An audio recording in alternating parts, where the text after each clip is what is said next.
दोस्तों, गौतम बुद्ध की शिक्षा हर किसी के जीवन को नई दिशा दे सकती है।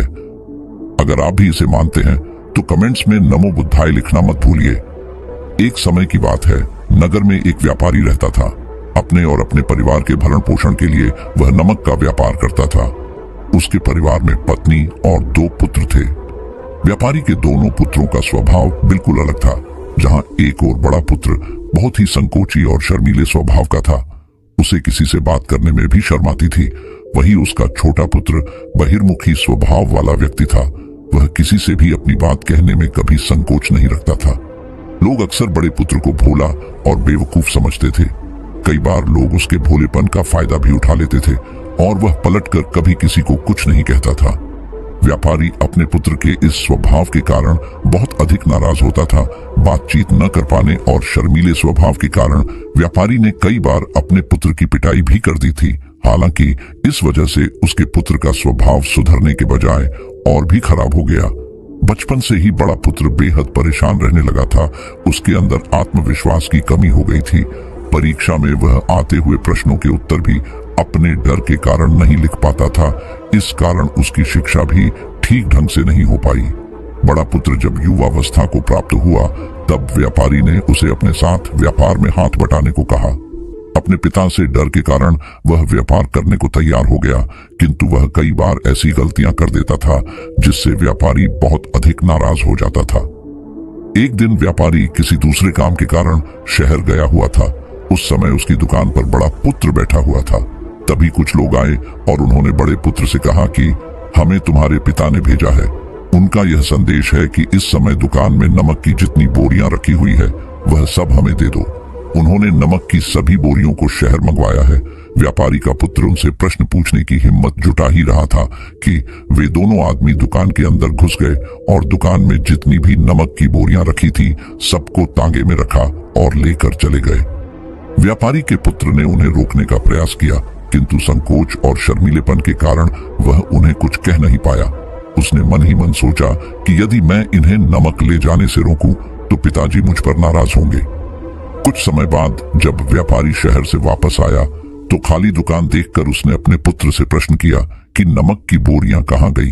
यह दुकान इतना खाली खाली क्यों है? तब बड़े पुत्र ने धीमे स्वर में कहा कि कुछ लोग दुकान पर आए थे और उन्होंने मुझसे कहा कि आपने नमक की बोरियों को शहर मंगवाया है और दुकान में से सारी बोरियों को निकाल कर लेकर चले गए।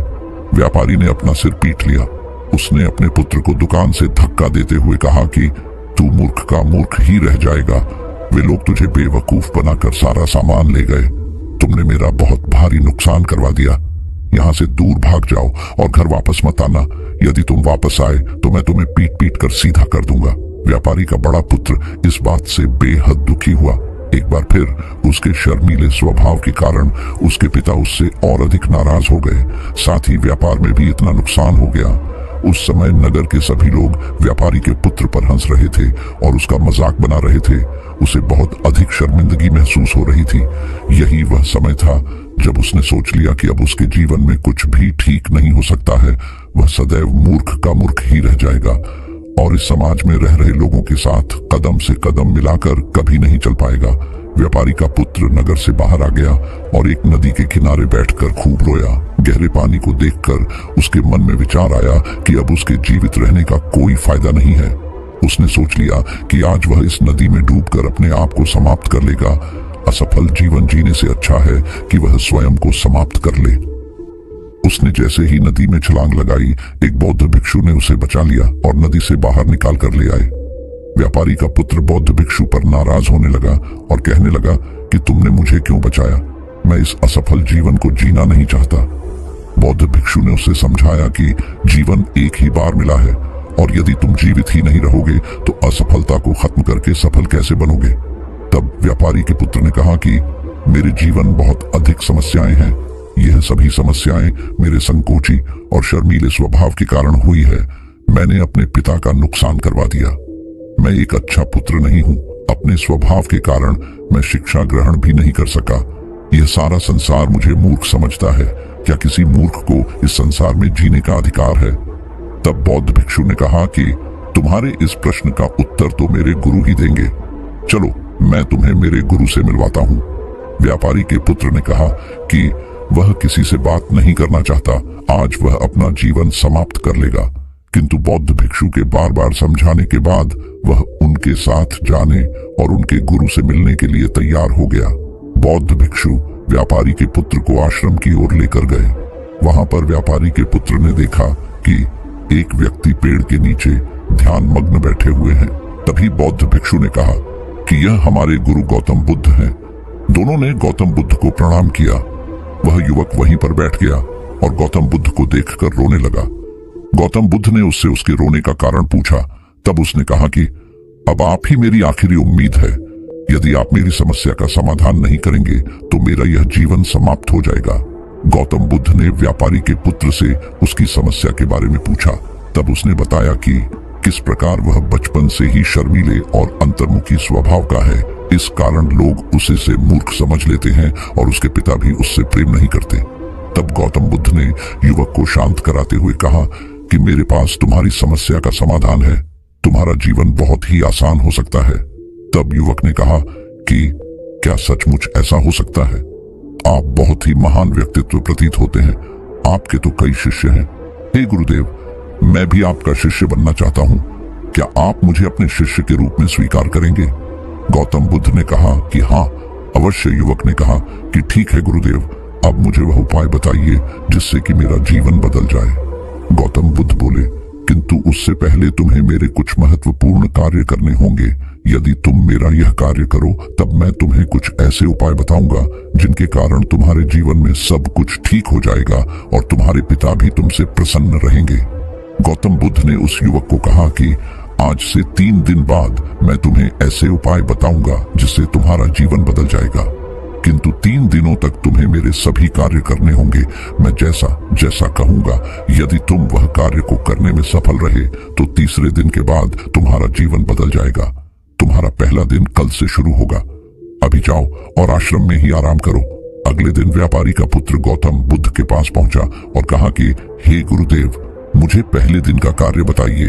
तब गौतम बुद्ध ने कहा कि आज तुम्हें 10 अजनबी व्यक्तियों से बातचीत करनी है और उनका हाल जानना है। इसका लेखा जोखा शाम तक लेकर आना। व्यापारी के पुत्र को बड़ा ही संकोच महसूस हुआ, किंतु उसने गौतम बुद्ध को हाँ कह दिया। वह निकल पड़ा 10 अजनबी लोगों से बातचीत करने। शुरू में उसे बहुत अधिक संकोच हुआ। कई लोग तो उसे डांट कर भगा देते थे। उसके सामने अपना जीवन बदलने का यही एक उपाय था। आखिरकार कोशिश करते हुए उसने 10 अजनबी लोगों के नाम और उनके व्यापार का लेखा जोखा प्राप्त कर लिया। शाम को जब वह गौतम बुद्ध के पास पहुंचा तो प्रसन्नता के साथ उसने गौतम बुद्ध को बताया कि आज का कार्य उसने सही ढंग से पूरा कर लिया है। कुछ लोग तो उसके मित्र भी बन गए हैं। दूसरे दिन फिर वह युवक गौतम बुद्ध के पास पहुंचा। तब गौतम बुद्ध ने कहा कि आज का कार्य है, तुम आश्रम में रह रहे 10 शिष्यों को संबोधित करते हुए उन्हें जल के उपयोग के विषय में पढ़ाओ। गौतम बुद्ध की बात सुनकर व्यापारी का पुत्र हक्का बक्का रह गया। उसने कहा कि आप मुझसे किस प्रकार का कार्य करवा रहे हैं? मैं अपनी शिक्षा ठीक से पूरी नहीं कर पाया हूँ। मैं यह कार्य नहीं कर पाऊंगा। तब गौतम बुद्ध ने कहा कि ठीक है, तब मैं तुम्हें उपाय भी नहीं बताऊंगा। व्यापारी के पुत्र ने प्रार्थना करते हुए कहा कि आप जानते हैं मेरी शिक्षा अधूरी है, फिर मैं किस प्रकार बालकों को शिक्षा दे सकता हूँ? गौतम बुद्ध ने मुस्कुराते हुए कहा कि यहाँ सिर्फ मैं जानता हूँ कि तुम्हारी शिक्षा अधूरी है, वे बालक नहीं जानते। तुम रोज अपने जीवन में जल का उपयोग करते हो, यही सब बातें जाकर उन बालकों को बतानी है। आखिरकार व्यापारी के पुत्र के पास कोई रास्ता नहीं बचा। हिम्मत जुटाकर वह उन बालकों के पास पहुंच गया। शुरू में तो उसके हाथ पैर कांप पड़ रहे थे, किंतु आखिरकार उसने जल की विशेषताओं के बारे में बताना प्रारंभ कर दिया। उसने बालकों को जल की 5 विशेषताएं बताई और जल्दी से वहां से भाग आया। गौतम बुद्ध के पास आकर उसने कहा कि बहुत अधिक डर लग रहा था, किंतु मैंने बालकों को जल की 5 विशेषताएं बता दी हैं।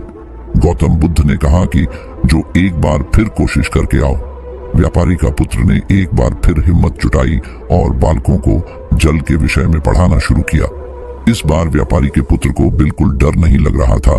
पूरे आत्मविश्वास के साथ बालकों को शिक्षा दी। तब गौतम बुद्ध ने युवक की प्रशंसा करते हुए कहा कि तुम अवश्य ही साहसी हो। गौतम बुद्ध से शाबाशी सुनकर वह युवक बहुत अधिक प्रसन्न हुआ। युवक तीसरे दिन जब गौतम बुद्ध के पास आया तो गौतम बुद्ध ने उससे कहा कि आज का कार्य तुम्हें थोड़ा अजीब लग सकता है, किंतु आज तुम्हें अपने पिता से मिलने जाना है। गौतम बुद्ध की यह बात सुनकर वह युवक बहुत अधिक डर गया। उसने कहा कि नहीं नहीं, मैं अपने पिता के सामने नहीं जाऊंगा। गौतम बुद्ध ने कहा कि ठीक है, तब मैं तुम्हें उपाय भी नहीं बताऊंगा। आखिरकार उस युवक को गौतम बुद्ध की बात माननी पड़ी। गौतम बुद्ध ने उसे समझाया कि अपने पिता के पास जाकर उनसे क्षमा मांगना और कहना कि तुम्हें एक और अवसर दे ताकि तुम स्वयं को बुद्धिमान साबित कर सको। उसे युवक ने बड़ी हिम्मत के साथ अपने पिता का सामना किया और उनसे क्षमा मांगी। आखिरकार व्यापारी ने अपने पुत्र को क्षमा कर दिया और उसे दूसरा अवसर देने के लिए तैयार हो गए। व्यापारी का पुत्र गौतम बुद्ध के पास आया और उसने जब उपाय के बारे में जानना चाहा तब गौतम बुद्ध ने कहा कि तुमने स्वयं ही अपना उपाय खोज लिया है। तुम किसी से बात नहीं कर पाते थे, शर्मीले थे, सब कुछ तुम्हारे मन में बैठा हुआ डर था।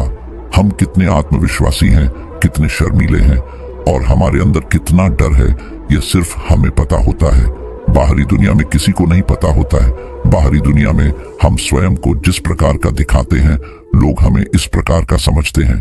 अगर तुम आत्मविश्वासी नहीं हो तो भी अनजान व्यक्तियों के सामने यदि आत्मविश्वासी होने का अभिनय करो तो किसी को पता ही नहीं चलेगा कि तुम कौन हो। वह युवक समझ चुका था कि गौतम बुद्ध उसे क्या बताना चाह रहे हैं। गौतम बुद्ध को धन्यवाद किया और उनसे वादा किया कि वह जीवन में सफल होकर दिखाएगा। दोस्तों, यह वीडियो पसंद आई हो तो इसे लाइक जरूर करें और चैनल को सब्सक्राइब करना ना भूलें। आपके आसपास भी कोई ऐसा शर्मीला और संकोची स्वभाव का व्यक्ति है तो उसे यह वीडियो जरूर शेयर करें ताकि उसकी सहायता हो सके।